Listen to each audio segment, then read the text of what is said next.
Economic survey और budget बचा हुआ है। अब कुछ अनएम्प्लॉयमेंट के डेटा हैं, उनको भी करेंगे, लेकिन उसके पहले आज दूसरा टॉपिक स्टार्ट करेंगे हम लोग। क्यों भाई, सभी को ऑडियो वीडियो क्लियर है ना? कोई दिक्कत तो नहीं आ रही है किसी को? हाँ बेटा, कोई किसी को समस्या तो नहीं आ रही है? और आ भी रही है तो बताइए।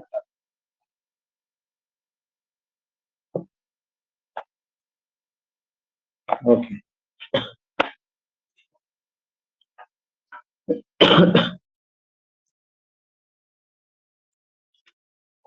क्यों भाई, किसी को कोई दिक्कत ऑडियो वीडियो में?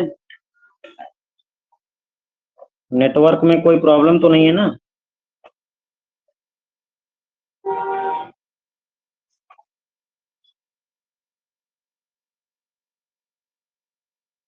हम्म।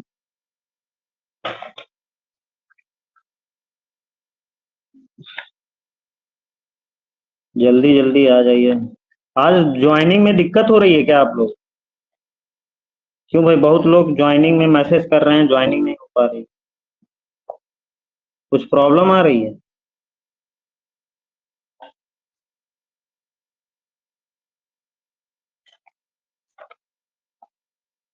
चलिए आगे बढ़ते हैं हम लोग। और आज हम लोग जो है इंडियन इकोनॉमी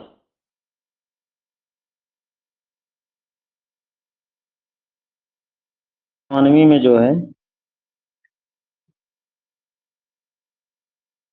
आगे बढ़ेंगे। और आज हम लोग इंडेक्स करेंगे। इंडेक्स, ठीक है। इंडेक्स, और इंडेक्स में भारत का प्रेजेंट में क्या रैंक है, और इंडेक्स से क्वेश्चन भी आए हैं यूजीसी नेट वगैरह में, तो उनको भी हम लोग टैकल करें। ठीक है ना? बहुत तरह के इंडेक्स होते हैं, जैसे एक है पी क्यू एल आई, दूसरा है HDI, ठीक है। तीसरा है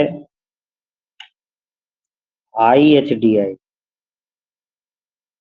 ठीक है। चौथा है HPI, पांचवा है MPI, ठीक है। छठा है GII, सातवां है GDI,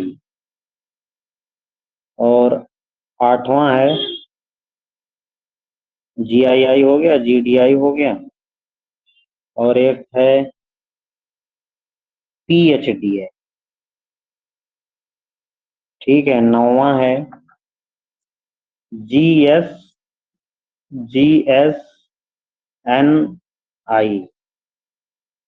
ठीक है। और 10वां है, अब 10वां में अदर कर लो, और अदर में हम लोग सारी रिपोर्ट देखें। World investment report, digital economy report, ये सारा कर लेंगे, ठीक है ना? तो आइए आगे बढ़ते हैं। सबसे पहले हम लोग PQLI की बात करें। PQLI से अभी हाल फिलहाल में RPSC में क्वेश्चन आया, छत्तीसगढ़ में क्वेश्चन आया है सेट में, तो PQLI की बात करते हैं। PQLI का तीनों जो डायमेंशन है ना, वहां से क्वेश्चन आया। तो PQLI क्या है? क्यों भाई, PQLI का फुल फॉर्म क्या है? Physical quality of life index. Physical quality of life index, जीवन का जीवन का भौतिक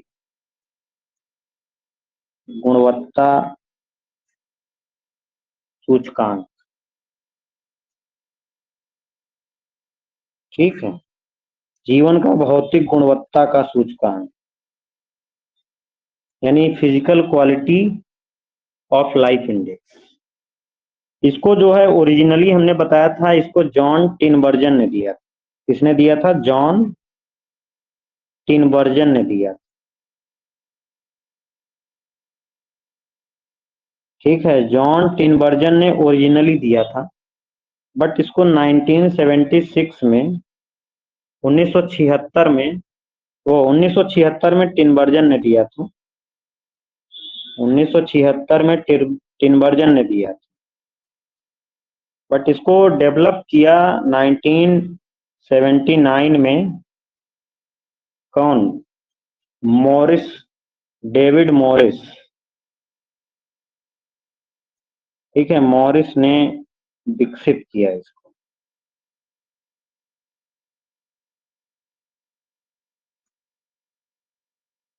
और ये जो है दोनों देशों पर आधारित है, डेवलप्ड और डेवलपिंग कंट्री दोनों देशों पर, यानी विकसित विकसित तथा विकासशील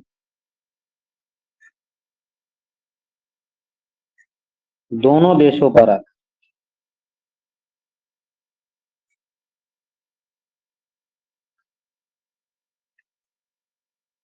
ठीक है ना, यानी डेवलप्ड और डेवलपिंग कंट्री दोनों कंट्री पर बेस्ड है।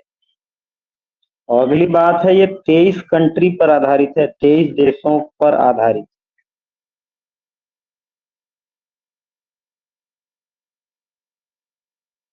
यानी 23 देश जब इसका विकसित किया गया ये इंडेक्स, तो 23 विकसित और विकासशील देशों के अध्ययन किया गया और तब इस इंडेक्स को बनाया गया। ठीक है ना। तो आगे बात करते हैं इसके आयाम की। इसके डायमेंशन कितने, कौन बताएगा? क्यों भाई, किसी को पता है इसके आयाम कितने? एनीवन, किसी को पता है? जल्दी बताओ भाई। 3 आयाम। इसके 3 आयाम हैं। कौन कौन? इसके डायमेंशन 3 है। कौन कौन? एक है life expectancy, life expectancy at 1 year of at 1 year of age. ठीक है, यानी जीवन प्रत्याशा, हिंदी में बोलेंगे जीवन प्रत्याशा। ठीक। दूसरा इसका इंडेक्स है IMR, IMR, infant mortality ratio. ठीक है, शिशु मृत्यु दर, इन्फेंट मोर्टालिटी, शिशु मृत्यु दर।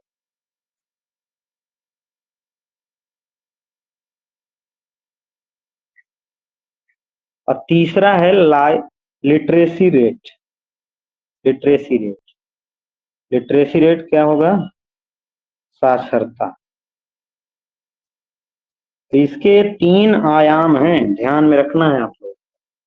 यहाँ से क्वेश्चन आया हुआ है, अभी CG सेट जो नहीं हुआ, छत्तीसगढ़ सेट, अभी 4 दिन 5 दिन पहले एग्जाम हुआ है, उसमें यही आया।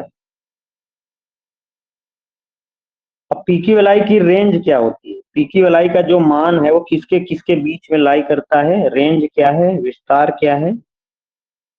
रेंज है पीक्यू एल आई की, पीक्यू एल आई का रेंज क्या है भाई? 1 और 0 या 100 जीरो, कौन सा सही? पीक्यू एल आई का रेंज क्या है, 1 और 0 है कि 0 और 100 है? कौन बताएगा, ऊपर वाला सही है कि नीचे वाला? हाँ बेटा, जल्दी जल्दी बताओ। 100 वाला, बिल्कुल। तो पीक्यू एल आई की रेंज क्या है? 0 से 100 के बीच में लाई करता है ये। पीक्यू एल आई का मान जो है 0 से 100 के बीच में लाई करता है। ठीक है ना, पीक्यू एल आई का मान 0 से 100 के बीच में एग्जिस्ट करता है। अब 0 क्या है? 0 सबसे अच्छा है कि सबसे खराब है? क्यों भाई, सबसे खराब स्थिति। 0 क्या है? सबसे खराब स्थिति। और 100 क्या है? सबसे अच्छी। ठीक है ना, सबसे खराब क्या है? 0, सबसे अच्छा क्या है? अब पीक्यू एल आई जो है, physical quality of life index, जीवन का भौतिक गुणवत्ता का जो सूचकांक है, ये अरिथमेटिक मीन पर आधारित है, अंकगणितीय माध्य पर आधारित। ठीक है, ये भी क्वेश्चन आया हुआ है किसी एग्जाम में, अंकगणितीय माध्य पर आधारित, एएम पे आधारित। ठीक है ना। कैसे इसका मान निकाला जाता है उसका सूत्र भी लिख लेते हैं, फार्मूला क्या है। तो पी क्यू एल आई बराबर, अब देखो 3 सूचकांक आयाम हम लोग लिए हैं। एक है life expectancy at 1 year of age, जीवन प्रत्याशा 1 वर्ष पर, यानी लाइफ एक्सपेक्टेंसी इंडेक्स, इसको शॉर्ट में बोलते हैं LEI। ठीक है, उसके बाद कौन सा आयाम लिए हैं, इन्फेंट मोर्टालिटी इंडेक्स, शिशु मृत्यु सूचकांक। तो इन्फेंट मोर्टालिटी इंडेक्स, IMI इसको शॉर्ट में बोलते हैं। ठीक है, शिशु मृत्यु दर वाले। और प्लस और क्या लिया है, बताओ भाई। लिटरेसी और लिया है लिटरेसी रेट, तो उसको मान लो LI। अब 3 है ना, माध्य कैसे निकालते हो, जैसे 3 लोग हैं तो 3 लोगों का माध्य कैसे निकालोगे, तीनों को जोड़ करके तीनों की संख्या 3 से भाग दे। ठीक है ना, तो 3 है तो 3 से भाग, तो माध्य हो गया ना, अरिथमेटिक मीन ऐसे निकालते हैं ना। तो PQLI का फार्मूला क्या बन गया, LEI plus IMI plus LI divided by 3। तो इस तरह से PQLI का मान निकाला जाता है। तो यूज क्या हो रहा है, अरिथमेटिक में, यानी अंक गणितीय माध्य का यूज हो रहा है। ठीक है। अब PQLI मेजर क्या कर रहा है, कभी कभी ये भी क्वेश्चन आ जाता है शॉर्ट में कि PQLI बता क्या रहा है, हैं? क्या मेजर करता है, क्या माप कर रहा है PQLI, हैं?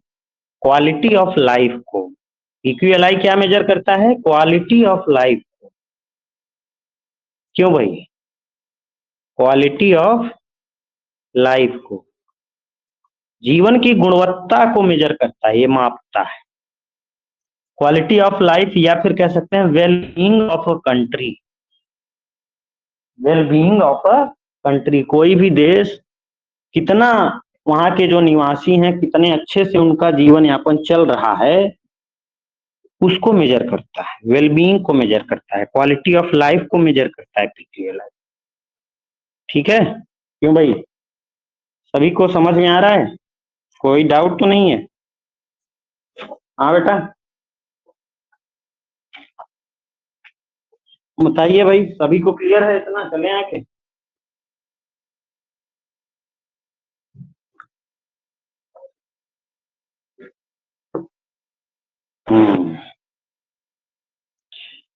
Okay good. अब चलिए दूसरा इंडेक्स चलते हैं। दूसरा दूसरा इसके बाद HDI है, ह्यूमन डेवलपमेंट इंडेक्स, मानव विकास सूचकांक। अब मानव विकास सूचकांक जो है ये बहुत चर्चित रहता है, बहुत क्वेश्चन इससे आते हैं, और आप लोगों को बहुत सारी चीजें मालूम भी होंगी। तो हम लोग ज्यादा समय व्यतीत इस पर ना ही करेंगे, जल्दी से आगे बढ़ेंगे। इसका डेवलपमेंट किसने किया था, महबूब उल हक। महबूब उल हक, महबूब उल हक जो है पाकिस्तान के अर्थशास्त्री रहे हैं। उन्होंने 1990 में इसको डेवलप किया था, और उनके साथ बहुत लोग थे। महबूब उल हक के साथ जो है, उनके साथ कौन कौन थे, भारत के AK सेन थे, अमर्त्य कुमार सेन जिनको नोबेल प्राइज मिला था, और कौन था, सिंगर हंस थे, सिंगर हंस। ठीक है, और कौन थे, सुधीर आनंद थे, सुधीर आनंद। और कौन थे, स्ट्रीटन, पॉल स्ट्रीटन थे। और कौन थे भाई, रिचर्ड जॉली, रिचर्ड जॉली थे। और कौन थे, मेघनाथ देसाई थे, मेघनाथ देसाई। और कौन थे भाई? रेनिस, रेनिस थे। और स्टेवर्ट थे, स्टेवर्ट आदि। यानी इतने लोग एचडीआई से महबूब उल हक के साथ साथ कौन कौन लोग जो है साथ दिए थे? तो एके सेन, सिंगरहन, Paul Streeten, Richard Jolly, Meghnad Desai, Ranis, Stewart, इतने नाम हैं जिन्होंने एचडीआई में सहयोग किया था। ठीक है, अब आइए आगे बढ़ते हैं। अब ये किस अवधारणा पर बेस्ड है, ये भी क्वेश्चन आता है। ये जो ह्यूमन डेवलपमेंट इंडेक्स है, ये किस अप्रोच पर आधारित है? तो ये कैपेबिलिटी अप्रोच पर आधारित है। Extent of the capability, capability approach पर आधारित।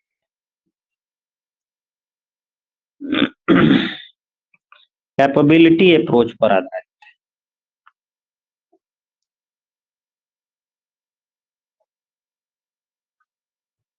कैपेबिलिटी,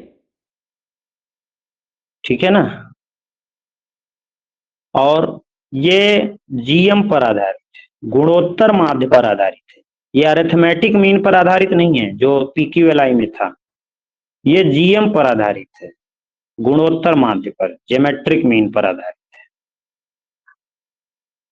ठीक है ना?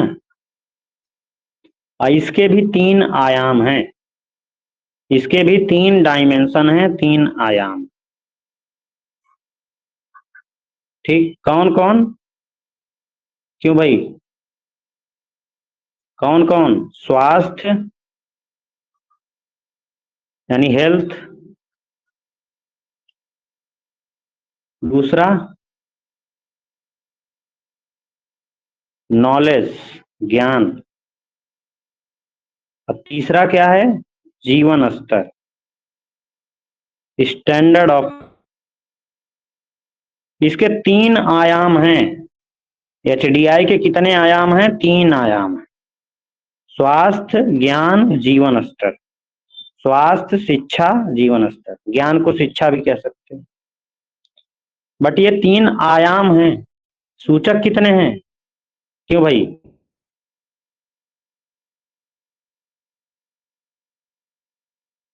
देख, तो स्वास्थ्य, ये जो स्वास्थ्य का डायमेंशन है, स्वास्थ्य का जो सूचक है वो कौन सा है? लाइफ एक्सपेक्टेंसी एट बर्थ, जन्म पर जीवन प्रत्याशा, जन्म पर जीवन प्रत्याशा, जीवन प्रत्याशा। ठीक है, ये स्वास्थ्य का इंडिकेटर है, सूचक, जन्म पर जीवन प्रत्याशा, लाइफ एक्सपेक्टेंसी एट बर्थ। और ये जो ज्ञान है, जो शिक्षा है, इसके 2 इंडिकेटर हैं। यहीं से यूजीसी नेट जून 2024 में क्वेश्चन आया है। जून 2024 वाला जो क्वेश्चन पेपर हमने सॉल्व भी करवाया है, उसमें एक क्वेश्चन यहीं से आया है, करंट से क्वेश्चन है। करंट का जो रिपोर्ट अभी 2021 वाली आई थी ना, उसी से क्वेश्चन था। तो ज्ञान में 2 इंडिकेटर है, एक है मीन ईयर्स ऑफ स्कूलिंग, एक क्या है? Mean years of schooling, school जाने के औसत वर्ष, स्कूल जाने के औसत वर्ष, मीन ईयर्स ऑफ स्कूलिंग। ठीक है, यही क्वेश्चन आया था एग्जाम में कि एचडीआई रिपोर्ट 2021 के अनुसार भारत का स्कूल जाने का औसत वर्ष कितना है? यही क्वेश्चन आया था। कितना है? क्यों भाई, कितना है? किसी को पता है? जल्दी बताओ, कितना है? Mean years of schooling 2021 HDI report के अनुसार कितना है भारत का? एनीवन? नहीं पता?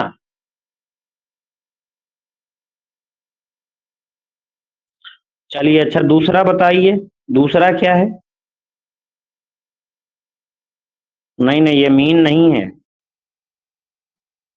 ये आपने सही बताया, बट एक्सपेक्टेड दूसरा वाला बता दिया। एक्सपेक्टेड ईयर्स ऑफ स्कूलिंग, यानी स्कूल जाने के संभावित वर्ष। दूसरा इंडिकेटर क्या है? स्कूल जाने के संभावित वर्ष, expected year of school. School जाने के संभावित वर्ष। तो देखो, ज्ञान के दो सूचक हो गए ना। ज्ञान एक आयाम है, डायमेंशन, और उस डायमेंशन में दो सूचक, एक स्कूल जाने का औसत वर्ष और एक स्कूल जाने का संभावित वर्ष। Mean years of schooling, expected years of. अब तीसरा जो आयाम है, जीवन स्तर, स्टैंडर्ड ऑफ लिविंग। इसका सूचक क्या है भाई? इसका सूचक है जीएनआई पर कैपिटा। जीएनआई प्रति व्यक्ति, जीएनआई, इसका प्रति व्यक्ति जीएनआई। ठीक है, प्रति व्यक्ति जीएनआई। ठीक है ना? तो इस जीएनआई पर कैपिटा लिख लीजिए इंग्लिश में, और हिंदी में प्रति व्यक्ति। क्यों भाई? तो कितने हो गए? कितने सूचक हो गए, इंडिकेटर कितने हो गए एचडीआई के? क्यों भाई? एचडीआई के कितने इंडिकेटर हो गए? एक, जन्म पर जीवन प्रत्याशा, दुई वाले ज्ञान के, यानी 2 1 3 और 1 4। तो एचडीआई के 4 इंडिकेटर हैं। कितने हैं? 4 सूचक हैं। यहां से क्वेश्चन आते हैं। देखो, अभी जून वाले में ही यहां से क्वेश्चन आया। तो जो 4 तारीख को एमपी का असिस्टेंट प्रोफेसर का एग्जाम देने जा रहे हैं, वो लोग इसका डेटा जरूर पढ़ के जाएं, जो भी जा रहे हैं। ठीक है ना? 4 तारीख को यहाँ से क्वेश्चन आएगा, या तो थ्योरी से आएगा या तो करंट से आएगा। तो चारों का डेटा याद रखना। जन्म पर जीवन प्रत्याशा कितनी है भारत के संदर्भ में, स्कूल जाने का औसत वर्ष, स्कूल जाने के संभावित वर्ष, प्रति व्यक्ति जीएनआई कितनी है भारत की। ये अभी डेटा मैं लिखवाऊंगा अभी, बट याद करके जाना है सारी चीजें। ठीक है? इंडेक्स से 2 क्वेश्चन आए यूजीसी नेट में, और मैं देख रहा हूं हर जगह का जो सेट का एग्जाम है, उसी के इर्द गिर्द असिस्टेंट प्रोफेसर का एग्जाम होता है। तो जो अभी हाल में अभी केरला का सेट हुआ है, मैंने अभी ग्रुप में भेजा हुआ है केरला सेट का पेपर, उसको भी सॉल्व करके जाओ। उसमें नए नए क्वेश्चन मिल जाएंगे आप लोग। ठीक है ना? क्यों भाई? यहाँ तक क्लियर है सभी को? चलें आगे? जी सर। हाँ बेटा। हाँ, अब सवाल यही नहीं उठता, यहाँ से और अंदर क्वेश्चन आ सकते हैं। अब ये हमने अभी आपको बताया कि जो एचडीआई है वो ज्योमेट्रिक मीन पर आधारित है, गुणोत्तर माध्य पर आधारित है। तो भैया कैसे बनेगा ये फार्मूला इसका? और एचडीआई समूह भी है। एचडीआई समूह भी है कि कम विकसित वाले देशों के रेंज क्या है, भारत किस में आता है, ये भी क्वेश्चन आता है। मध्यम एचडीआई में आता है कि स्मॉल एचडीआई में आता है कि हाई एचडीआई में आता है भारत? भारत किस में आता है, किसी को पता है? क्यों भाई? भारत एचडीआई के किस समूह में आता है, किस क्लास में आता है? उच्च मध्यम, मध्यम वाले में आता है भारत। मीडियम वाले। Very good. देखो, सालनी को जो है मान भी पता है। तो अब सवाल ये उठता है कि यार ये जो लाइफ, पहले वाले को पकड़ते हैं, जन्म पर जीवन प्रत्याशा। जन्म पर जीवन प्रत्याशा एट बर्थ, यानी जन्म पर जीवन प्रत्याशा, लाइफ एक्सपेक्टेंसी एट बर्थ, इसका अधिकतम मान जो है भी पूछा जाता है। अधिकतम एक देश की जीवन प्रत्याशा कितनी हो सकती है एक व्यक्ति की? 85 वर्ष। कितना हो सकती है? तो मैं अगले पेज पे चलते हैं। तो लाइफ एक्सपेक्टेंसी एट बर्थ, ठीक है, यानी जन्म पर जीवन प्रत्याशा की मैक्सिमम वैल्यू कितनी हो सकती है? 85 वर्ष। और मिनिमम कितना हो सकता है? 20 वर्ष। इससे फार्मूला तैयार होता है, ध्यान में रखना। तो मैक्सिमम मिनिमम याद रखना है। ठीक, तो ये किसका हो गया मैक्सिमम मिनिमम? LEI का, लाइफ एक्सपेक्टेंसी इंडेक्स। अब फार्मूला भी तो बनाना है। ये क्या है? लाइफ एक्सपेक्टेंसी इंडेक्स, जीवन प्रत्याशा सूचकांक का ये मैक्सिमम और मिनिमम वैल्यू। अब नॉलेज पे आ जाते हैं, ज्ञान पर। अब ज्ञान में दो सूचक सूचक हैं, स्कूल जाने के औसत वर्ष और स्कूल जाने की संभावित वर्ष। तो उन दोनों से मिलकर के एक सूचकांक बनता है जिसको EI बोलते हैं, education index. EI, education index, शिक्षा सूचकांक। ठीक है ना? तो अब यहाँ पे दो चीजें हैं। एक स्कूल जाने के औसत वर्ष। स्कूल जाने की औसत वर्ष जानते हो कितनी है? उसका मैक्सिमम मान कितना है? 15 वर्ष और मिनिमम 0 वर्ष। ठीक है ना? स्कूल जाने के जो औसत यहाँ लिखा, मीन ईयर्स ऑफ स्कूलिंग लिख लेना। मीन ईयर्स ऑफ स्कूलिंग में मैक्सिमम मान कितना है? 15 वर्ष और मिनिमम 0 वर्ष। और ऐसे संभावित वाले में, यानी एक्सपेक्टेड ईयर्स ऑफ स्कूलिंग में मिनिमम कितना है? 0। मिनिमम कितना है? 0 वर्ष। और मैक्सिमम कितना है भाई? 18 वर्ष। तो थोड़ा सा माइनर सा डिफरेंसेज हैं, वो हमें ध्यान में रखना। क्लियर है? अब अगला है तीसरा सूचकांक। तीसरा क्या है? GNI per capita. और GNI पर कैपिटा किस में लिया जाता है? ये भी क्वेश्चन आता है। PPP आधार पर, परचेजिंग पावर पैरिटी के आधार पर, PPP।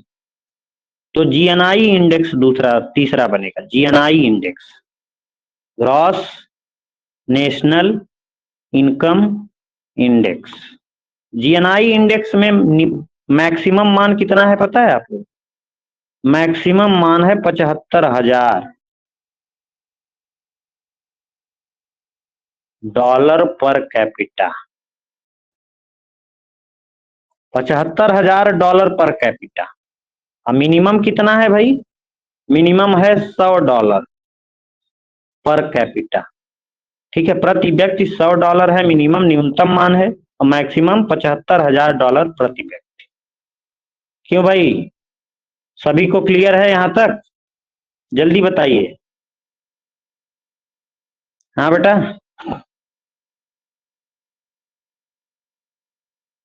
जी सर।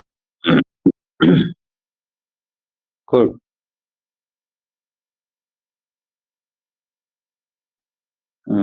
ललित समझ में आ रहा है बेटा? प्रतिमा समझ में आ रहा है? पूजा?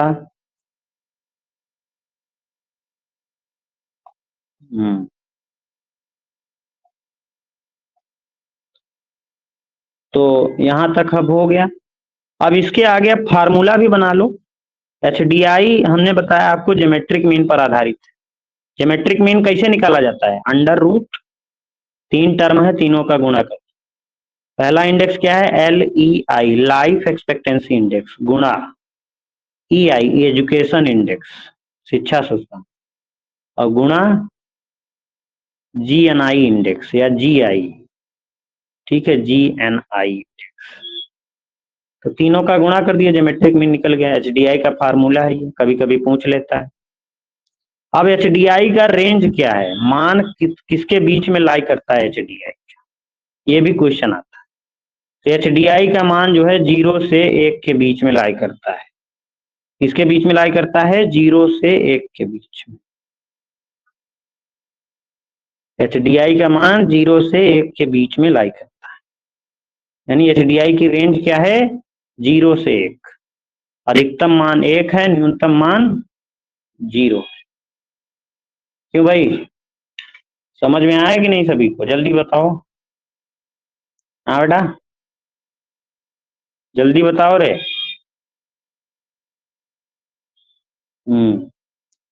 अब थोड़ा सा लगे हाथ जो है ना, मान भी लिखते चलते हैं। तो थोड़ा सा बैक करते हैं। अब ये बताइए, जन्म पर जीवन प्रत्याशा, life expectancy at birth, present time में जो इंडेक्स आया है HDI का, उसके अनुसार भारत का लाइफ एक्सपेक्टेंसी एट बर्थ कितना है, भारत का स्कोर कितना है उसमें? जन्म पर जीवन प्रत्याशा, एक आदमी जो है भारत में जीवन जीने की उसकी प्रत्याशा कितनी है, एक्सपेक्टेशंस कितनी है? 67.2 वर्ष। वाह बेटा वाह, वाह बेटा, बहुत बढ़िया। कहाँ से ये डाटा निकाले हो भैया? 75 साल? भारत विकसित देश नहीं हो जाएगा तो 75 साल लोग औसतन जीने लगे। भारत का जो लाइफ एक्सपेक्टेंसी एट बर्थ है एचडीआई रिपोर्ट 2021-22 के अनुसार वो है 67.2 वर्ष। 67.2 वर्ष। ये क्वेश्चन आ सकता है। कितना है? 67.2 वर्ष। 67 वर्ष 2 महीना आदमी जियत बा औसतन। समझा कि नहीं अवधेश? समझला कि ना? जी सर समझ गया। दादू? हाँ, अब ज्ञान पर आ जाते हैं। ज्ञान में स्कूल जाने की औसत वर्ष एचडीआई रिपोर्ट 2021-22 के अनुसार स्कूल जाने की औसत वर्ष कितनी है? मीन ईयर्स ऑफ स्कूलिंग कितनी है? 6.7 वर्ष। यही क्वेश्चन यूजीसी नेट जून 2024 में आया था। यही ऑप्शन सही था, उसमें लीक हो गया था जो पेपर। अब लीक नहीं करवाना है, पेपर अच्छे से हो जाए। बच्चों का जो है मेहनत जो है तभी रंग लाएगी ना जब पेपर अच्छे से हो। स्कूल जाने की संभावित वर्ष कितनी है भाई? 11.9 वर्ष। ठीक है, संभावित वर्ष। और प्रति व्यक्ति जीएनआई कितनी है 2021-22 रिपोर्ट के अनुसार एसडीआई के? 6,590 डॉलर। 6,590 डॉलर भारत का है। सारे इंडेक्स लिख लिए ना, स्कोर लिख लिए? क्यों भाई, लिख लिया कि नहीं? हाँ बेटा। जी सर। वेरी गुड, बहुत बढ़िया। आज यहीं तक करते हैं यार, थोड़ा सा लाइट आजकल बहुत कट रही तो मोबाइल चार्ज नहीं है, ठीक है ना? तो थोड़ा आज लाइट बेटा बहुत कट रही है आजकल, तो थोड़ा सा आप लोग ध्यान रखिए अपना।